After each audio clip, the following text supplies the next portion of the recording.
Paulson, we're having problems hearing you. Yeah, Okay. good. But the gentleman from Massachusetts, Mr. Lynch.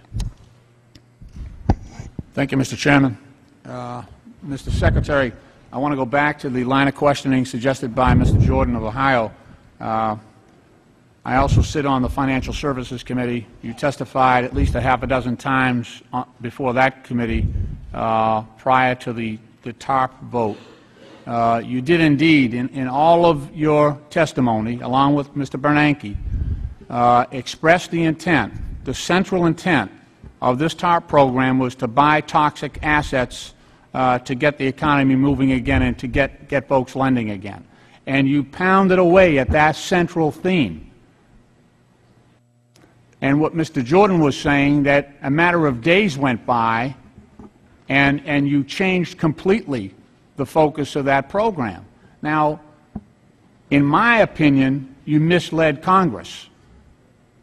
When you were asked by Mr. Bacchus in the Financial Services Committee, he said, wouldn't it be more impactful, I'm paraphrasing, to just inject the money directly in the banks? And what was your response?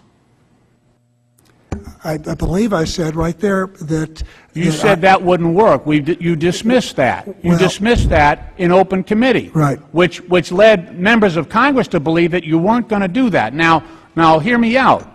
If you had come up here with Mr. Bernanke and said, I got a plan, I want to take $800 billion in taxpayer money, and I want to give it to my pals in the 9 biggest banks of America, how many votes do you think you would have got up here? And that's why I believe you have misled Congress. Let me ask you something else. This conversation that you had a conversation December 22nd, I believe it was, with Mr. Lewis. According to his testimony, you were on a bike ride. And he says that you spoke to him.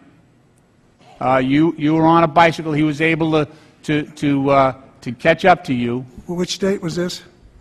I'm sorry? What date was this? December 21st or 22nd. I actually have it in my notes here. I happened to be out skiing. It would have been an interesting bike ride. Well, he's saying you're on a bike. Well, whether you're on skis or on a bicycle, okay. That's not important. I want to know what you said. What did you say to him directly? Give me the gist of this conversation. Paraphrase it if you must, but tell me what you said to him. Which conversation on the 21st? Because I had 2 conversations with him on the 21st. Well, the one in which he says that you stated that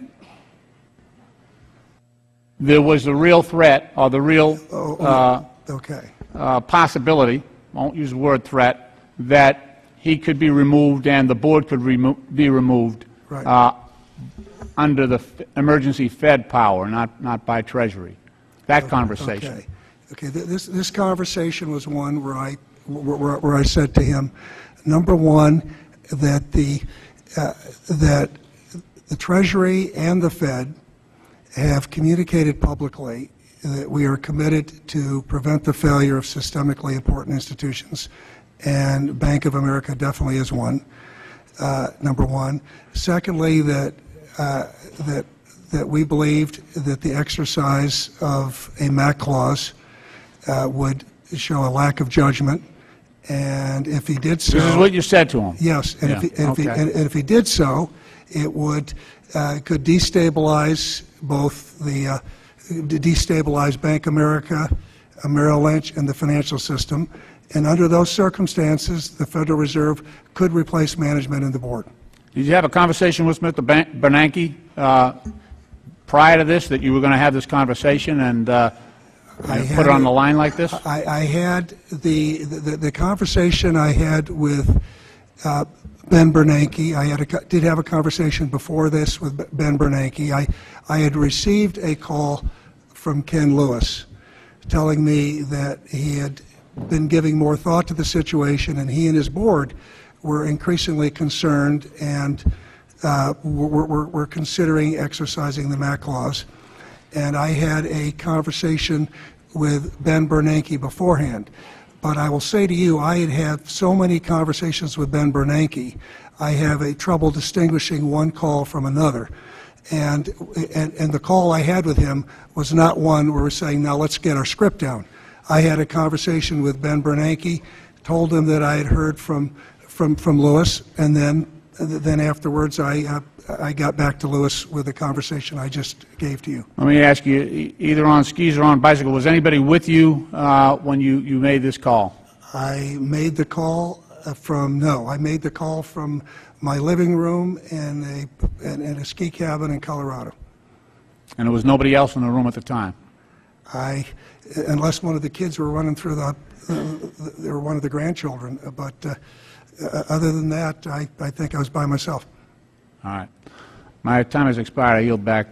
Oh, thank you very much. I now yield to the gentleman from Florida, Mr. Micah. Thank you, Mr. Chairman. Mr. Paulson, you